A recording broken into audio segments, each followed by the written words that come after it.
주옵소서. 아멘. 다 같이 샬롬으로 인사하겠습니다. 샬롬 샬롬. 이 시간 말씀의 제목은 평범한 신앙생활입니다. 평범한 신앙생활, 꾸준한 신앙생활, 기복이 없는 신앙생활. 늘 성도님들 자리에 언제나 그 자리를 지키고 계시는 그러한 신앙생활. 제가 언젠가도 말씀드렸지만 설교의 목적은 사람을 변화시키는 것은 아니고요. 생각나게 하고 기억나게 하는 것입니다. 한때는요, 열심히 교회 다녔어요. 열심히 예수 믿었어요. 예배 오는 게 너무 좋았어요. 모임하는 것도 좋고 찬양도 즐겁고 봉사도 너무 좋았는데 어느 순간에 물에 빠진 도끼가 되어버렸어요. 쫙 가라앉았어요. 우리 열왕기하 6장에 아시죠? 이 선지학교의 제자들이 이 나무를 하다가 도끼를 물에 탁 빠뜨렸을 때 엘리사 선생님이 나뭇가지를 띄어서 도끼를 올렸던 장면이 기억나는데 물에 빠진 도끼가 되었어요. 가라앉아 버렸어요. 교회 오는 게 재미가 없어. 예배 드리는데 짜증만 나. 감동이 없어. 기다림이 없어. 설렘이 없어. 그리움도 없어. 예수님 이야기에도 감흥이 없어요. 그냥 당연하게 언어의 면역성에 걸려가지고 그래 잘하나 보자. 설교 잘하네. 하고 받아들이는 수준밖에 없어요. 이 상태가 뭐냐? 물에 빠진 도끼의 상태입니다. 다시 떠올라야 할 줄 믿습니다. 신앙의 열정도 떠오르고 신앙의 감동도 떠오르고 예수를 사랑하는 마음도 떠오르고 기도도 찬양도 예배도 했는데 또 하고 싶은 그런 마음이 들 정도로 떠올라야 할 줄 믿습니다. 언제 도끼가 떠올랐습니까? 도끼를 잃어버린 사람이 선지자에게 부르짖었습니다. 선생님, 도끼를 잊어버렸어요. 선생님, 내 소망을 잃어버렸어요. 내 믿음을 잃어버렸어요. 하나님을 향한 내 열정을 잃어버렸어요. 주님께 기도하시기 바랍니다. 주님, 회복하게 하시옵소서. 우리의 문제는 뭔지 아십니까? 요즘 큰 교회들이 이 많은 그 교육자들이 하는 컨퍼런스 세미나를 제가 이제 가보지 못하고 보게 되었는데 이런 말씀을 합니다. 다 자기가 주인이래요, 교회에서. 그러니까 우리 중역들, 우리 권사님들, 장로님들, 안수 집사님들, 내가 다 주인이 되려고 하는 데 있다. 부모님들, 중직자분들, 권사님들, 집사님들이 다 주인이 되려고 주인 노릇하려고 하는 사람들이 많다는 거예요. 오늘 그 목사님의 그 이야기를 듣게 되는데 저는 중고등학교 때 다니던 교회가 그때가 한 60년 된 교회였습니다. 그런데 그 교회는 본당 뒤에 60년이 된 것 같은 에어컨이 있었어요. 너무너무 더워서 본당에 가서 에어컨을 틀었더니 한 60년쯤 돼 보이는 에어컨이 저에게 화를 막 내기 시작해요. 와!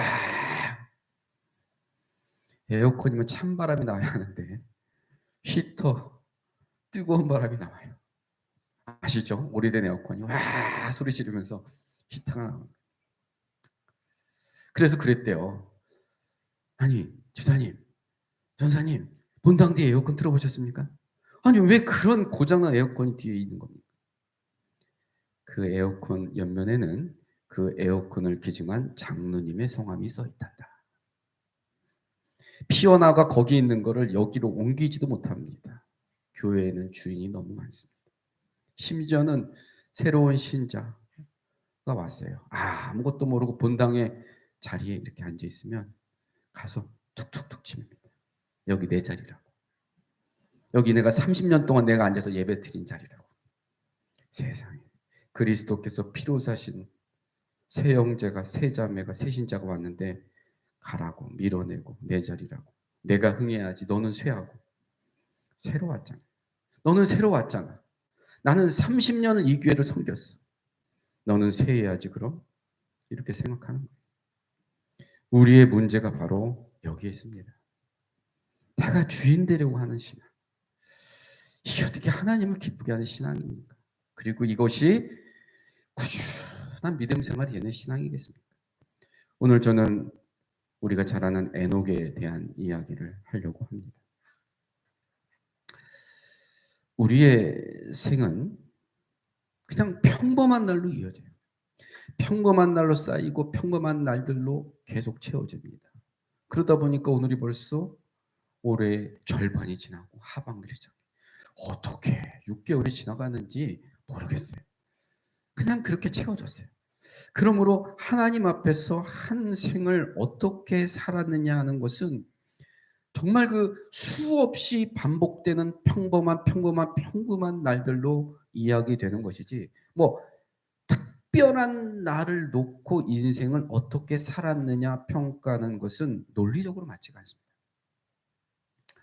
그냥 내가 평범한 날을 바로 잘 살았으면 위대한 삶을 산 것이고, 평소에 또 내가 실패된 그런 점철된 삶을 살았다면 아무리 특별한 날이 있었다고 해도 우리 생을 실패했다고 봐야 합니다. 그렇다면 평범한 우리의 일생을 정말 그 좀 영적으로 승리하며 살아가기 위해서는 어떻게 해야 할까?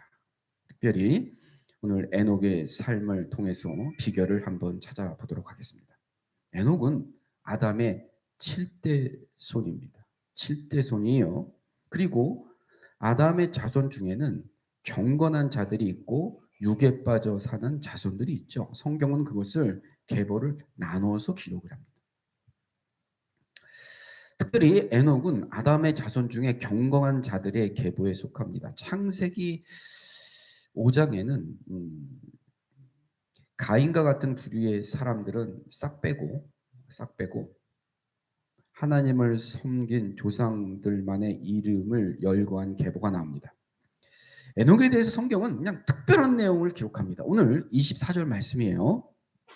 에녹이 하나님과 동행하였더니 하나님이 그를 데려가심으로 세상이 있지 아니하였더라. 하나님이 데려가셨다라고 말씀을 해요. 너무 특별하죠? 하나님이 데려가셨음을 말씀합니다. 이에 대해서 히브리서 11장 5절은 더 자세하게 이야기를 합니다. 히브리서 11장 5절에는 믿음으로 에녹은 죽음을 보지 않고 옮겨졌으니 라고 어떻게 보면 풀이를 해서 말씀을 합니다. 하나님께서 에녹이 죽음을 거치지 않고 천국에 들어갈 수 있도록 하신 것입니다. 그렇게 보니까 우리는 또 한 사람이 더 떠오릅니다. 성경에 나오는 이들 중 두 사람만이 죽음을 보지 않고 승천 하늘로 올라갔는데 그 하나가 에녹이고 다른 한 명이 바로 엘리야입니다. 그런데 에녹과 엘리야 그들의 삶을 비교해 보면 뭐 너무나 현격한 차이를 우리에게 보여줍니다. 자, 엘리야는요 굉장히 화려한 삶을 살았습니다. 하나님께서 친히 임재하셔서 그에게 말씀도 하시고 뭐 특별한 능력과 또 뭐 소명도 주셨어요. 한마디로 엘리야의 인생은 뭐 드라마틱한 인생입니다. 그는 한시도 평범하지 않은 정말 긴박한 생을 보냈으니 하나님께서 엘리야 정도라면 승천하게 해 주셨다고 해도 뭐 당연하다는 생각이 들 수밖에 없습니다. 갈멜산에서 바알과 아세라 선지자 850대 1과 당당하게 싸우고 뭐 하나님이 그냥 불을 내리고 뭐 어마어마합니다.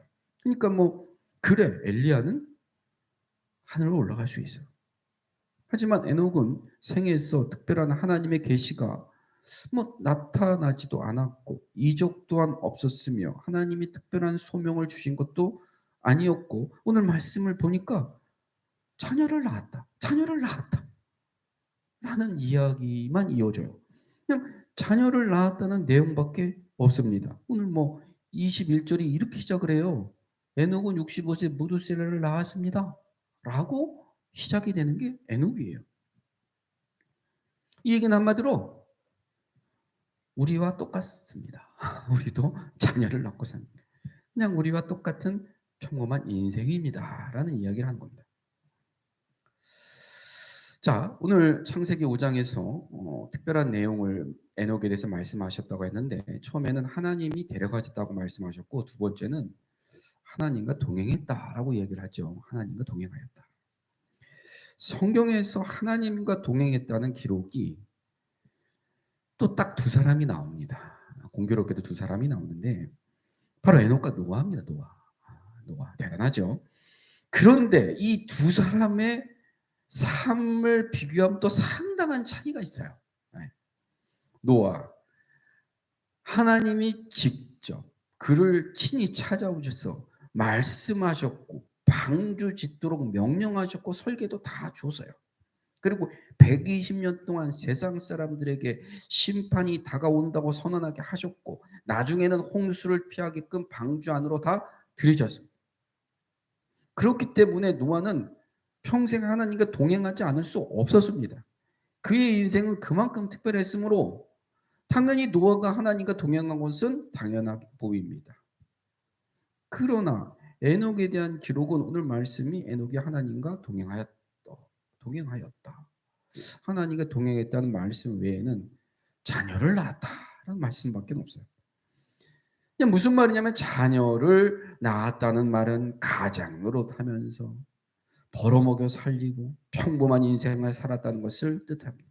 이처럼 에녹은 특별한 것이 없는 평범한 삶을 살았지만 그러한 날들을 참 하나님 보시기에 보람 있는 날로 승리하는 날로 바꾸었다는 것이 참 위대해요. 평범함이 참 위대합니다. 그렇기 때문에 하나님께서 그에게 승천하는 영광을 안겨주신 것입니다. 그래서 에녹을 보면 힘을 얻습니다. 평범한 날이라고 해서 함부로 살아서는 안 되는구나. 평범한 날이라고 해서 함부로 살아서는 안 된다는 교훈을 우리에게 딱 줍니다. 그날 비슷한 일상에서 특별한 은혜나 소명, 특기할 만한 사건이 없다는 이유로 은혜를 바라지도 않고 세상 사람들처럼 그저 대충 살아서는 안 된다는 것입니다. 위대하게 쓰임받은 엘리야나 노아와는 달리 평범한 생활하는 일상 가운데서도 참 하나님의 칭찬을 받을 수 있음을 에녹이 딱 우리에게 보여주고 있습니다. 자녀만 낳고 살아도 하나님의 칭찬을 받을 수 있는 삶을 누릴 수 있는 것입니다. 그런데 생각해 보면 인생이 뭔가? 인생이란 한마디로 말하면 자녀 낳고 사는 생이에요. 자녀를 낳고 평범하게 사는 것입니다. 젊은 시절에는 열심히 노력해서 뭔가 해보겠다고 합니다. 하지만 돌이켜보면 또 결혼하고 아이나 막중한 책임감 아래 자식 키우는 것이 삶이고 자식들이 날개 달고 날아간 뒤에는 그저 늙은이들만 남는 것입니다. 그래서 자녀를 낳고 살았다고 말하는 것이며 그것이 그냥 우리의 평범한 인생입니다. 그런데 에녹과 비교해 보면 문제점이 하나 있습니다. 자녀를 낳고 평범하게 사는 나날이라고 해도 에녹과 같이 신앙을 통해 만족을 누리며 자랑스럽게 살아가는 비결을 터득하지 못하고 있는 거죠. 날마다 그날이 그날 같고 그 일이 그 일이니 신앙생활 해이해지고 무질서해지며 감동 없는 종교적 습관으로 생각되어지기 쉽습니다. 도끼가 가라앉은 거예요. 그래서 평범한 날이 주는 그 무료함을 메우거든. 우리가 받는 은혜 역시 굉장히 좀 자극적으로 받으려고 하는 경향이 있는 것으로 보입니다. 그러한 이유로 오순절의 물세례 같은 거 체험했으면 좋겠다. 하나님을 내가 대면했으면 좋겠다. 야, 좀 새로운 말씀, 신비한 비유풀이, 신비한 성경풀이 한다는 것을 기웃거리고 돌아다니는 사람들이 얼마나 많습니까? 그냥 우리 교회에 와서 말씀 듣고 예배 드리니까 뭐 은혜도 없고 뜨겁지도 않다고 투정하며 평범한 날에 평범하게 신앙생활하는 것은 은혜를 못 받은 것이라고 착각하는 사람들이 그래서 많은 것입니다.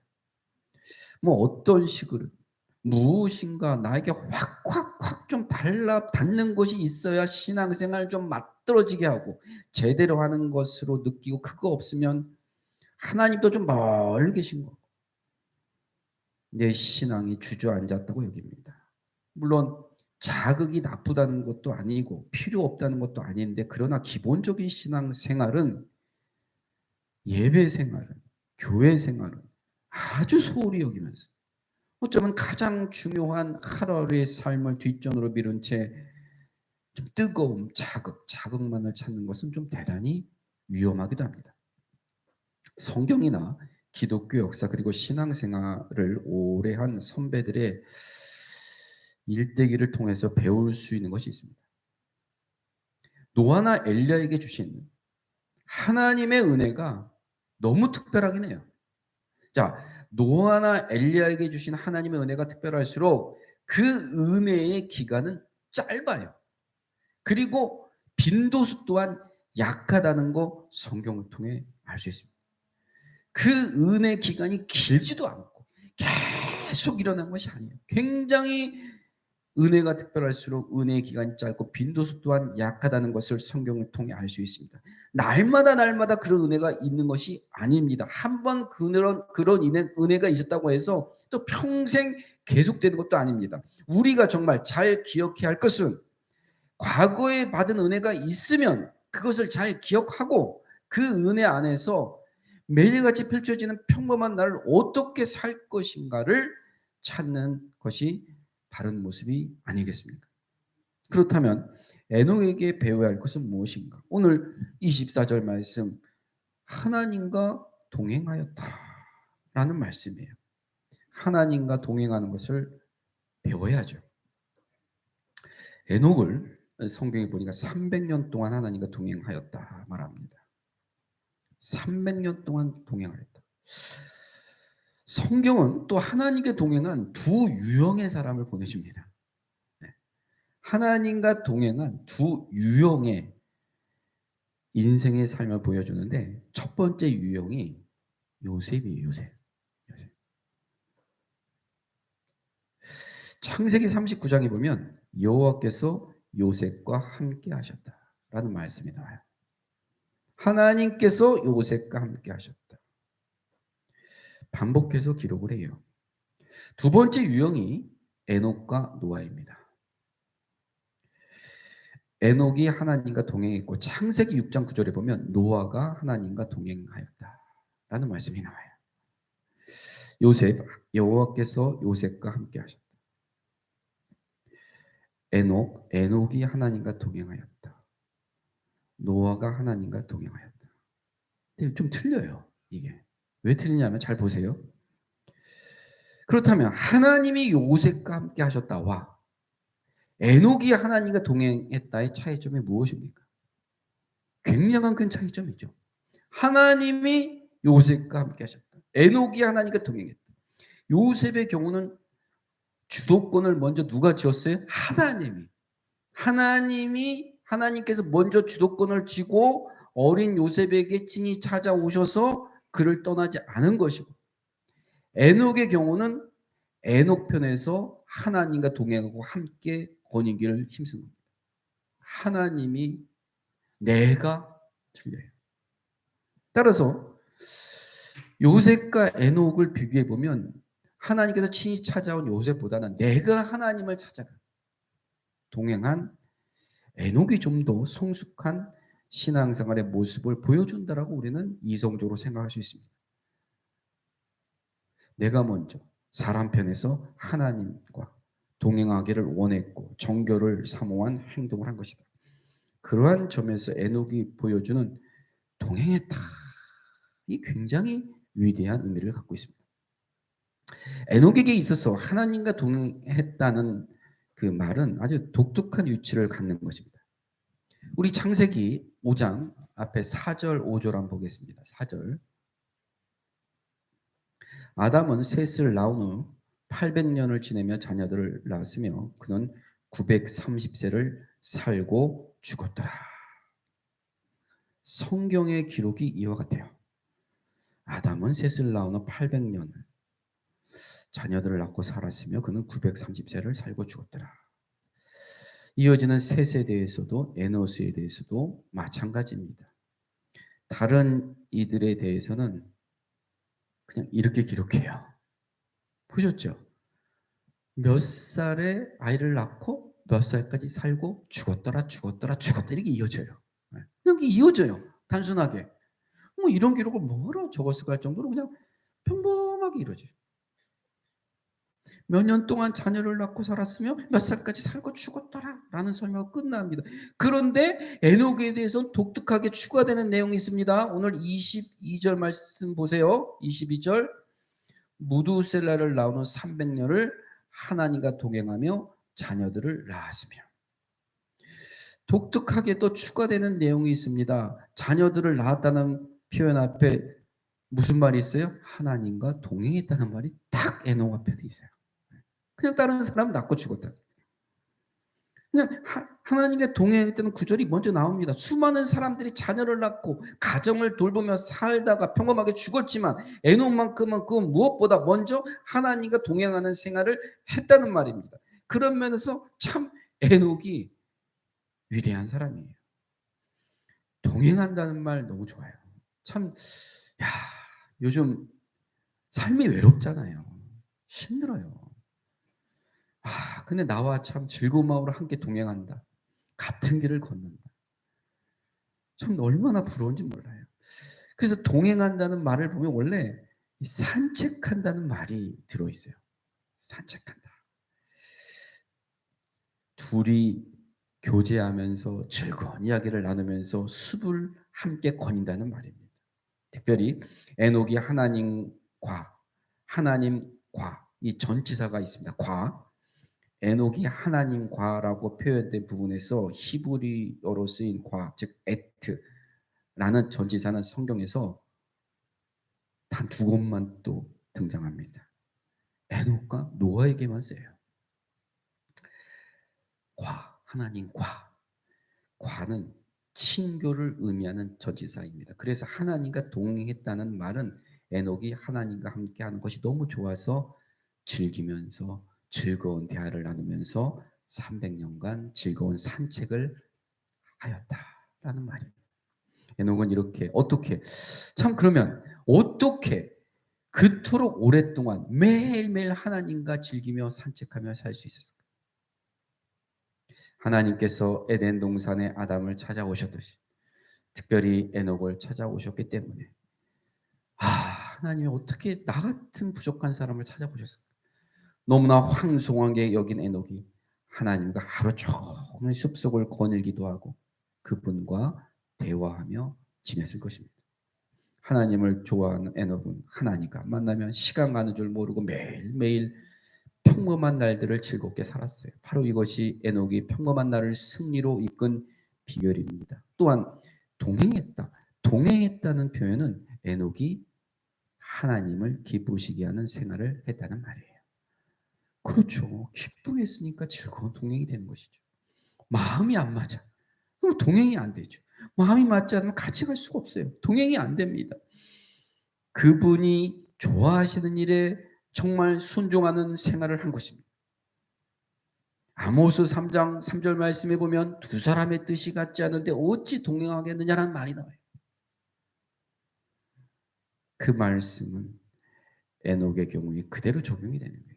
마음이 맞지 않으면 동행하지 않는데 마음이 맞으니까 300년을 동행하는 거예요. 한편으로 동행했다는 표현은 오직 그 한 분 그 대상으로 만족한다는 뜻을 갖고 있다고 할 수 있습니다. 에녹의 경우 그는 하나님만으로 만족하였습니다. 그래서 에녹은 하나님 다른 사람들 좀 같이 불러서 같이 다니면 좋겠어요. 라는 말을 할 필요가 전혀 없었다는 거죠. 오로지 하나님 한 분만으로 만족했기 때문입니다. 에녹의 동행은 하나님 보시기에 그분을 기쁘게 하는 것이었습니다. 에녹과 같이 하나님과 동행하려면 우리도 참 하나님과 동행하는 삶을 살고 싶어요. 에녹과 같이. 그러려면 필수적으로 2가지의 요건이 따라야 합니다. 우리도 이 요건을 잘 기억하고 요건대로 행하여서 하나님과 동행하는 삶을 삽시다. 첫째는 우리가 믿음의 사람이 되어야 돼요. 에녹의 믿음에 대해서 히브리서에서 강조하는 말씀을 살펴보면 히브리서 11장 6절에 믿음이 없이는 하나님을 기쁘시게 하지 못하나니 하나님께 나아가는 자는 반드시 그가 계신 것과 또한 그가 자기를 찾는 자들에게 상 주시는 이심을 믿어야지. 믿어야지. 오늘도 하나님이 살아계신다는 믿음, 오늘도 내 아버지가 되신다는 믿음, 내가 하나님 앞에서 어떻게 살아가느냐에 따라 내 삶을 주관하신다는 믿음, 동시에 내가 그분의 마음에 합당하게 살고 그분께 순종하며 살면 하나님이 나의 생을 축복하시고 상을 주시지만, 반대로 내가 하나님에게 바로 살지 못하면 심판하시고 징계하신다는 믿음입니다. 두 번째, 어떠한 요건입니까? 하나님과 동행하기 위해서는 성령을 쫓아 사는 삶이 되어야 돼요. 내가 성령을 쫓아 사는 사람이 되어야 합니다. 세상에 대한 염려와 생각, 마음을 요동시키는 많은 여러 가지 것들에 시달리면 내가 성령의 음성을 들을 수가 없어요. 우리 다 경험해 보셨잖아요. 날마다 세상적인 것들에 끌려다니는 사람들은 하나님을 기쁘시게 할 수도 없습니다. 하나님의 마음에 들지도 않으니 하나님과 함께 산책하지 못합니다. 따라서 하나님 마음에 합하게 살고 에녹과 같이 하나님과 매일매일 동행하는 생활을 하기 위해서는 성령의 인도를 받아야 한다는 말씀이에요. 사랑하는 성도님들, 이 시간 생각해 보십시오. 내가 믿음의 사람이 되고 성령을 쫓아 사는 사람인가? 이 두 가지 요건에 합한 생활하고 있나?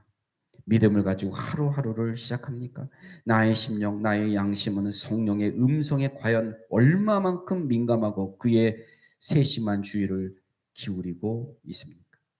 믿음과 성령의 사람이라는 두 가지 요건을 바로 갖추지 못하면 에녹과 같이 하나님과 즐기면서 동행하는 삶을 살기가 어렵습니다.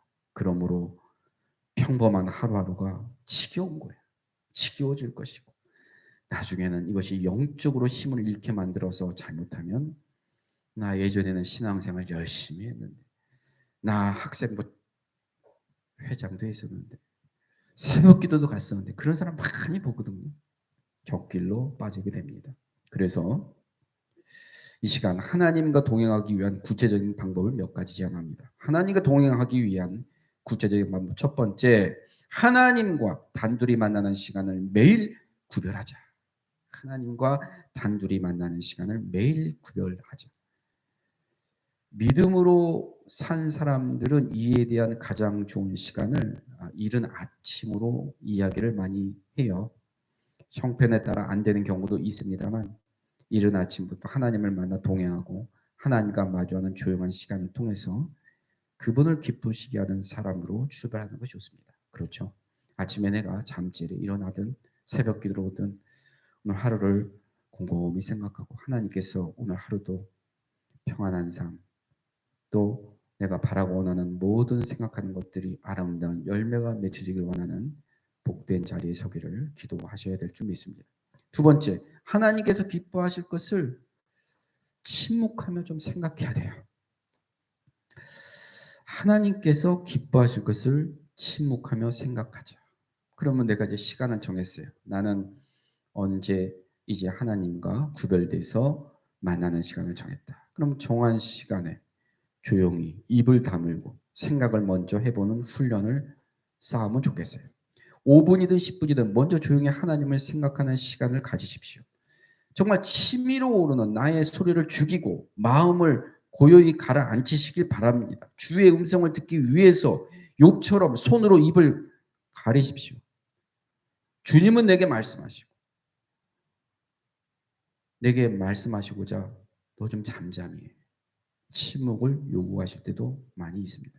세 번째, 성경을 읽으며 기도해야 합니다. 요즘은 꼭 통독 안 하셔도 되고 요즘은 앱으로도 많은 성경을 내가 들을 수 있고 창세기 앱 들으면은 뭐 2시간 몇 분, 뭐 하나님 따로 성우들이 하기 때문에 너무나 이해가 잘 되는 그런 말씀 들을 수 있는 게 굉장히 많아요.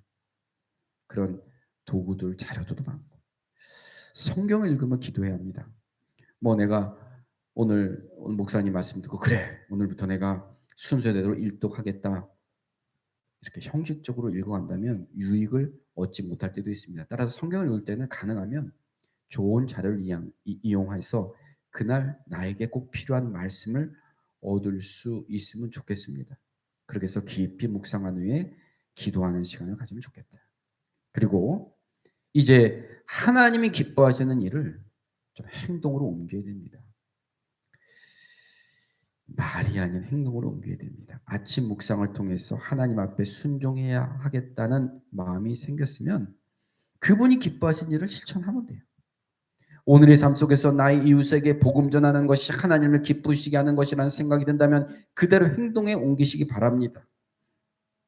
교회를 돌아보고 봉사해야겠다는 또는 성령의 감동에 이끌려서 무엇을 내가 드려야겠다는 마음이 생겼다면 그대로 하시면 돼요. 그러면 하나님과 동행하는 하루를 사는 거예요. 아무리 내 삶이 평범해도 하나님의 명령에 순종하는 오늘 하루는 절대로 평범한 날일 수가 없습니다. 하나님을 기쁘시게 하는 생활 그 자체가 바로 은혜요, 기쁨이고 활력입니다. 그러면 세상 일이 내 뜻대로 잘 안 풀린다고 할지라도 나의 영적인 삶은 결코 피폐하지 아니할 것이고 하나님과 사람 앞에 부끄럽지 않을 것입니다. 마지막으로 우리가 생각해야 될 것은 하나님이 정말 나에게 원하는 것이 무엇인가? 하나님은 과연 나에게 무엇을 원하실까? 저는 그런 생각을 해봤습니다. 하나님이 우리에게 정말 원하는 것이 무엇일까? 내가 좀 내 편이 되줄 수는 없겠냐? 저는 그런 생각을 합니다. 하나님이 그러면 야, 내가 좀 내 편이 좀 돼주면 안 되겠냐? 창세기에 보면 참 이 부족한 이 나쁜 인간이 하나님의 편이 안 돼요. 그죠? 보암직하고 먹음직하고 지혜롭게 할 만큼 탐스러운 것을 보더니 하나님을 다 떠납니다. 그런데 이 하나님이 그가 어떻게 하느냐? 말씀이 육신이 되어서 우리 가운데 오셨어요. 죽은 사람 살리고 5천 명을 먹이고 기적과 이적을 펼치니까 또 막 따라다녔고 그런데 그가 십자가 지니까 또 다 떠나더라고요. 주는 그리스도시요 살아계신 하나님의 아들이라고 그렇게 당신께서 떠나지 않겠다고 큰 소리 치던 자들도 다 떠나더라고요. 그런데 놀라운 결말이 있습니다. 사랑하는 성도님들, 요한계시록 성경 마지막에 어떤 장면이 나오는지 아십니까? 그랬던 인간이 새로운 선악과를 딱 거부해요. 드디어 예수 그리스도 편에 서서 최후 승리를 누리는 것이 성경의 마지막 장면. 이것이 바로 하나님의 꿈이에요. 우리를 향한 하나님의 꿈입니다. 성도님들 아시죠? 저는 이 룻기를 참 좋아해요. 참 이 룻기가 너무 은혜가 돼요. 저는 그 참 룻이 대단하잖아요. 그냥 올곧 꾸준하잖아요. 시어머니를 따라가고 섬기고 하는 모습도 보면 놀라운데 룻이 끝까지 시어머니를 따라 나중에 어떻게 되었는지 아시죠? 하나님께서 보아스라는 사람을 딱 만나게 합니다. 그가 아이를 낳는데 그가 바로 이스라엘 왕 다윗의 할아버지예요. 하나님께서 이 룻을 통해서 다윗이 나오게 하셨고 이 다윗을 통해서 예수 그리스도가 이 땅에 오게 되는 하나님의 꿈을 이루셨습니다. 사랑하는 성도님들 가슴에 손을 얹고 생각해 보십시오. 나는 정말 하나님의 편인가? 하나님의 편인가? 성도님들이 그의 편이 되어준다면 하나님께서도 우리 성도님들의 편이 되어줄 줄 믿습니다. 말씀을 맺겠습니다. 우리는 오늘 이 시간 참 평범한 에녹에 대해서 말씀을 나눴어요. 에녹과 같이 그냥 일상적인 일, 자녀 낳고 사는 일, 그냥 일상적인 일. 그런 이 일상적인 일 앞에 하나님과 동행하는 삶을 앞세우면 되는 거죠. 오늘 말씀에 딱 있잖아요. 일상적인 일 앞에 하나님과 동행하는 일상적인 삶을 앞세우면 돼요. 평범한 날들도 하나님의 손에 다 이끌려서 정말 하늘로 승천하는 기분으로 승리하며 살 수 있는 비결이 여기 있어요. 하나님과 동행하면 300년처럼 길고 지루하게 느껴지는 그날을 하루같이 살 수 있는 은혜가 나에게 부어질 줄 믿습니다. 바로 오늘부터 순종하고 실천하시는 삶 걸어가시기를 간절히 소원합니다. 사랑하는 하나님 은혜를 감사드립니다. 하나님과 동행하는 에녹과 같이 평범한 일상이 하나님과 인격적으로 만나는 은혜로운 날들이고, 평범한 신앙이 그것이 하나님이 칭찬하는 신앙이고, 그리고 내가 꾸준한 인내하고 연단하는 그 믿음 가운데 하나님 앞에 나의 믿음을 보이는 것이 하나님을 기쁘게 하는 삶입니다. 우리도 이제 우리의 평범한 일상 앞에 하나님과 동행하는 삶이었다 라는 문구가 하나 들어가는 복된 삶 걸어갈 수 있도록 도우시고, 하나님의 편이 되어서 하나님의 꿈을 이루는 복된 자리에 서게 도와 주시옵소서. 예수님의 이름으로 기도드렸습니다. 아멘.